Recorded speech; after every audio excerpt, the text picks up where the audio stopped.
Alors depuis 2 jours, les violences, la casse nocturne notamment, a énormément diminué.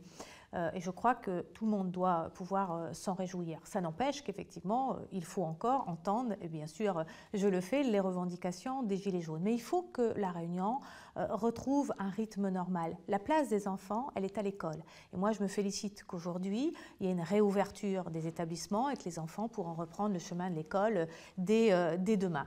Je dois aussi dire qu'il est important que l'économie du territoire puisse reprendre sa place et que les services publics puissent être ouverts. Parce que, vous savez, c'est compliqué de parler du pouvoir d'achat ou de l'emploi et en même temps mettre ou étouffer les petites entreprises ou les moyennes entreprises du territoire. On a besoin des entreprises pour avancer, mais on a besoin aussi d'entendre toutes ces revendications sur le pouvoir d'achat et sur l'emploi que portent les Gilets jaunes.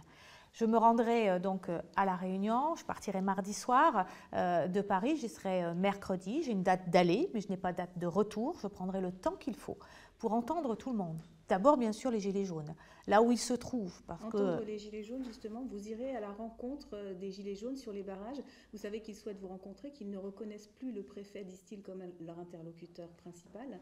Ils sont désireux de vous rencontrer, mais ils y mettent un préalable aussi, c'est le fait que les échanges avec eux se fassent en direct et éventuellement soient diffusés sur les réseaux sociaux.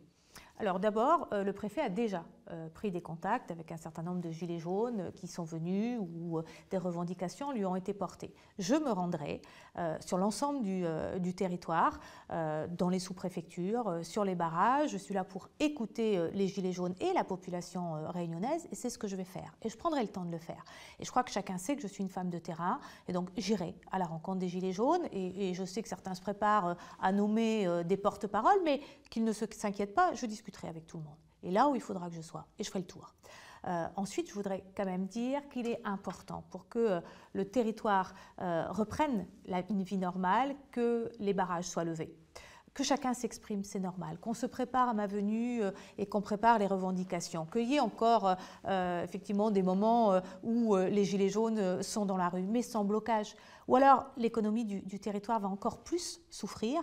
Et si on veut demain plus d'emplois, si on veut avoir des meilleurs prix sur le territoire, et je viendrai soutenir ces 2 revendications avec un certain nombre de propositions, eh bien il faut que le territoire puisse vivre normalement. C'est important pour l'ensemble de la société. Vous ferez ? Eh bien, écoutez, j'en ferai dans le domaine de l'emploi. Je réserve ces annonces pour ma venue. J'en ferai aussi effectivement sur le coût de la vie et sur le travail qu'on va mener ensemble. Mais je veux d'ores et déjà annoncer que je vais demander au préfet, j'ai demandé au préfet que soit revu le coût du prix des carburants à La Réunion. Tout simplement parce qu'on nous annonce effectivement un prix du baril moins cher, mais aussi la parité euro-dollar plus favorable. Eh bien, je souhaite que le plus vite possible soit annoncé aux Réunionnais une baisse du coût du carburant, puisque c'est le préfet qui fixe le prix maximal à La Réunion, comme dans tous les territoires d'outre-mer. Un dernier mot sur l'évolution statutaire. L'idée d'une possible évolution statutaire est évoquée à La Réunion. Vous en parlerez ? Alors vous savez, j'ai ces dernières heures appelé un certain nombre de maires de La Réunion pour prendre leur avis. D'abord, connaître leurs difficultés, savoir comment ça se passe dans leur commune, mais aussi échanger avec eux, et c'est normal. Et dans le cadre des échanges, il y a eu un certain nombre de sujets sur comment peut-être interroger davantage les citoyens à travers une consultation. C'est quelque chose qui est tout à fait faisable sur un certain nombre de sujets. Vous savez, je refuse jamais les idées, je débat avec tous, mais je souhaite d'abord rencontrer les Gilets jaunes. C'est pour ça que je viens sur le territoire.